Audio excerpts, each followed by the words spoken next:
ಅಯ್ಯೋ, ಈ ವಿದ್ಯುತ್ ಬಿಲ್ ಜಾಸ್ತಿ ಆಗ್ತಾ ಇದೆ. ಯಾವಾಗ ನಿಲ್ಲುತ್ತೋ ಗೊತ್ತಿಲ್ಲ. ಏನ್ ರಾಜೇಶ್, ಮತ್ತೆ ವಿದ್ಯುತ್ ಬಿಲ್ ನಿನ್ ತಲೆ ಮೇಲೆ ಬಂತಾ? ಹೌದಪ್ಪ, ಏನ್ ಮಾಡೋದು ಅಂತ ಗೊತ್ತಿಲ್ಲ. ಮನೆ ಖರ್ಚು ಗಗನಕ್ಕೆ ಹೋದಂತಾಗಿದೆ. ಅಯ್ಯೋ, ನೀನು ಒಮ್ಮೆ SSS ಗೋಲ್ಡ್ ಸೋಲಾರ್ ಸಿಸ್ಟಮ್ ಹಾಕಿಸ್ಕೋ. ನಾನು ಹಾಕಿಸಿದ್ದೇನೆ. ಈಗ ನನ್ ಬಿಲ್ ಅಷ್ಟೇನೂ ಬರುವುದೇ ಇಲ್ಲ. ನಿಜವಾಗ್ಲು? ಆದ್ರೆ ಅದನ್ನೆಲ್ಲ ಇನ್ಸ್ಟಾಲ್ ಮಾಡೋದು ಕಷ್ಟ ಅಲ್ವಾ? ಇಲ್ಲಪ್ಪ, ತುಂಬಾ ಸುಲಭ. SSS ಗೋಲ್ಡ್ ಅವರು ಸಂಪೂರ್ಣ ಇನ್ಸ್ಟಾಲೇಷನ್, ಮೇಂಟೆನೆನ್ಸ್ ಎಲ್ಲವನ್ನೂ ನೋಡ್ಕೊಳ್ತಾರೆ. ಒಮ್ಮೆ ಹಾಕಿಸ್ಕೊಂಡ್ರೆ ವರ್ಷಗಳವರೆಗೆ ಫ್ರೀ ವಿದ್ಯುತ್ ಸಿಗುತ್ತೆ. ಆದ್ರೆ ಅದು ಹಾಕಿಸೋಕೆ ಖರ್ಚು ತುಂಬಾ ಆಗುತ್ತೆ ಅಲ್ವಾ? ಅದಕ್ಕೆ ಸೊಲ್ಯೂಷನ್ ಇದೆ.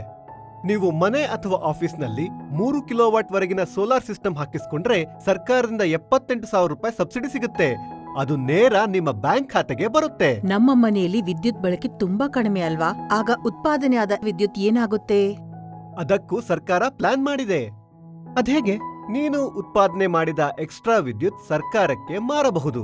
ಅದರಿಂದ ನಿನಗೆ ಎಕ್ಸ್ಟ್ರಾ ಇನ್ಕಮ್ ಆಗುತ್ತೆ. ಅಂದ್ರೆ ಹೀಗೆ ಮಾಡಿದ್ರೆ ಸಿಸ್ಟಮ್ ಖರ್ಚು ಕೇವಲ ವರ್ಷಗಳಲ್ಲಿ ವಾಪಸ್ ಸಿಗುತ್ತೆ ಅಲ್ವಾ? ನಿಜ, ನೀವು ಸರಿಯಾಗಿ ಹೇಳಿದ್ರಿ. ಅಂದ್ರೆ ಬೆಳಕು, ಉಳಿತಾಯ ಮತ್ತೆ ಖುಷಿ ಕೂಡ. ಈಗ್ಲೇ ಡಿಸೈಡ್ ಮಾಡೋಣ. ನಾವು ಇಂದೇ SSS ಗೋಲ್ಡ್ ಸೋಲಾರ್ನ ಕಾಂಟ್ಯಾಕ್ಟ್ ಮಾಡೋಣ. ಮತ್ತೆ ನಮ್ಮ ಮನೆಯನ್ನ ಸೋಲಾರ್ ಹೌಸ್ ಮಾಡೋಣ.